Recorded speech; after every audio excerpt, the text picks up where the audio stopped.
Non, vous n'êtes pas à San Francisco, mais bien sur les rives du Tage.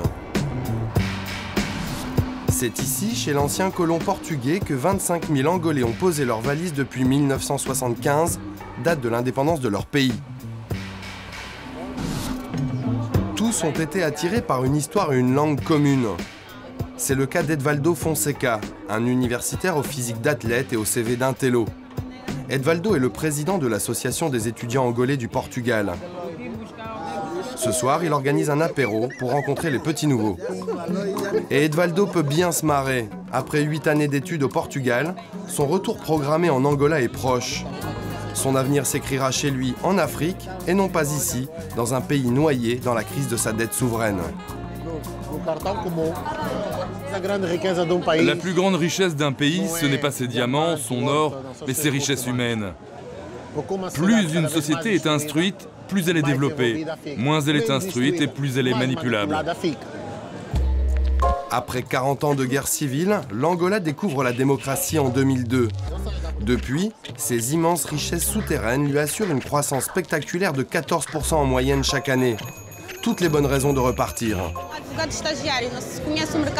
Par exemple, au Portugal, un avocat stagiaire peut ne rien gagner du tout, ou alors seulement 300 €. Si on va en Angola, on peut gagner 1 250 €, même en tant que stagiaire.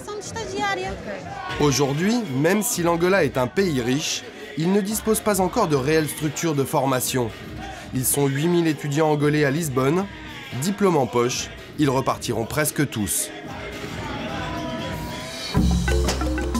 Alors pour comprendre ce qui pousse les étudiants angolais à repartir en Afrique après leurs études, nous sommes allés à Lumiar, un quartier résidentiel où l'association a établi son QG. Je pense qu'on devrait informer les étudiants, avant d'arriver au Portugal, des infos nécessaires à leur visa d'études. Est-ce que quelqu'un s'oppose à ça? Tout le monde est d'accord? Pour assurer son boom économique, le gouvernement angolais a mis en place en 1995 un décret incitant ses cerveaux à rentrer au bercail. En Angola, les entreprises sont obligées d'employer 70% d'Angolais. Cela oblige les sociétés à recruter des étudiants de la diaspora. Pour eux, c'est important de pouvoir compter sur des employés qui connaissent déjà les deux cultures. Parce que nous connaissons le rythme de travail portugais, bien différent de celui de l'Angola.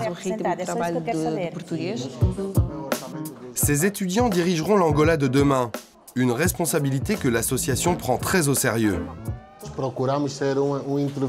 L'association cherche à être un intermédiaire. C'est bénéfique pour les étudiants et valorisant pour nous. Même si on n'est pas une institution officielle. On a déjà trouvé un job à 200 ou 300 personnes au pays. Régulièrement, les amis qui sont rentrés nous tiennent informés. Au final, ils sont chaque année plus de 500 à prendre un ticket retour direction Luanda et son marché du travail en pleine explosion. Et pour débaucher ces étudiants, les 800 entreprises portugaises installées en Angola font régulièrement appel à des chasseurs de tête. Direction Alcantara, à 2 pas du consulat angolais. Nous y retrouvons Nana Almeida, une working girl à la tête d'une entreprise de prestation de services. Bonjour, désolé pour le retard. Quel genre de profil tu veux que je t'envoie en Angola? Vas-y, note. Un cuisinier, un styliste, un tailleur, et quoi d'autre? Un maître d'hôtel? Nana tire profit depuis le Portugal du miracle économique angolais. Import-export, prestations en tout genre et même recrutement. Donc tu cherches du travail en Angola, c'est ça? Oui, je cherche une opportunité. J'ai entendu parler de votre entreprise par des amis. Lia est née au Portugal de parents angolais il y a 29 ans.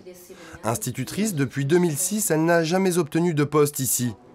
Du coup, l'idée de faire le chemin inverse de ses parents est en train de germer.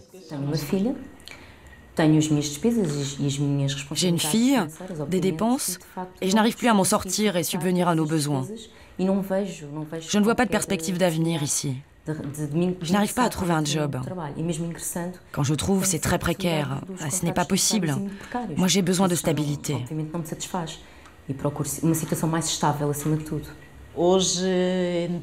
Aujourd'hui, la situation est inversée. Avant, les Angolais jubilaient à l'idée de venir au Portugal. Mais maintenant, ce sont les Portugais qui s'empressent de demander des visas pour aller en Angola. Je ne compte même plus les demandes. Hors de question pour Nana de louper le coche. Elle s'est aussi associée à un cabinet d'architecture. Luanda connaît actuellement une pénurie de logements, à tel point que la capitale angolaise est aujourd'hui la ville la plus chère du monde devant Tokyo. En 2012, l'État a prévu la construction d'1 million de nouveaux logements, de quoi attirer de nombreux investisseurs privés. En Angola, il manque beaucoup de logements. Ça veut dire qu'il y a un gros marché. On sait très bien qu'il y a des villes entières qui ont été détruites par la guerre. Et maintenant, il faut reconstruire.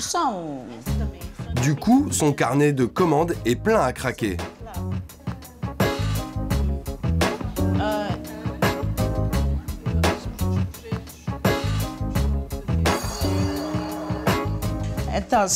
Voici certains de nos projets pour l'Angola. Regardez ce building. Il y aura une partie de bureaux et l'autre dédiée à une clinique. Et enfin, tout en haut de l'immeuble, il y aura des appartements. La personne qui a passé cette commande, peu lui importe le prix. Aujourd'hui, la seule chose qui compte, c'est la qualité. Ils sont très exigeants en termes de qualité.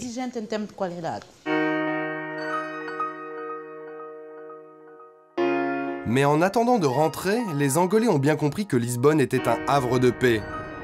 Une ville où la diversité culturelle et la douceur de vivre sont des constantes. Et notamment la nuit. En tendant l'oreille, on peut y entendre de joyeux mélanges de fado et de samba angolaise, l'ancêtre de la samba brésilienne.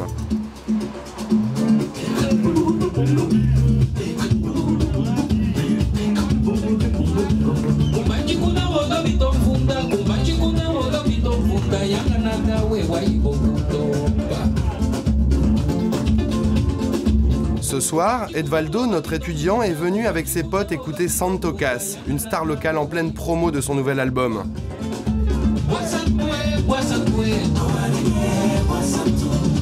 Son ami journaliste Joao Santos, qui est lui aussi venu assister au concert, en profite pour nous décrypter le long chemin parcouru par l'Angola. Quand je suis parti il y a 21 ans, j'ai laissé un pays détruit par la guerre. Les Angolais ne croyaient pas en eux à cause de la guerre. Aujourd'hui, j'ai retrouvé un pays où les Angolais misent davantage sur eux-mêmes. Dans le Dubaï subsaharien, on rêve désormais en grand. L'économie angolaise est sur de bons rails. Et en plus, ce sont les Angolais eux-mêmes qui la gèrent. Et ça, c'est fantastique pour nous. C'est une grande victoire pour notre peuple. Depuis 2002 et la fin de la guerre, 10 000 Angolais ont quitté le Portugal pour bénéficier du boom pétrolier de leur pays d'origine. Il y a 5 ans, le flux migratoire s'est même inversé. Une vraie revanche sur l'histoire.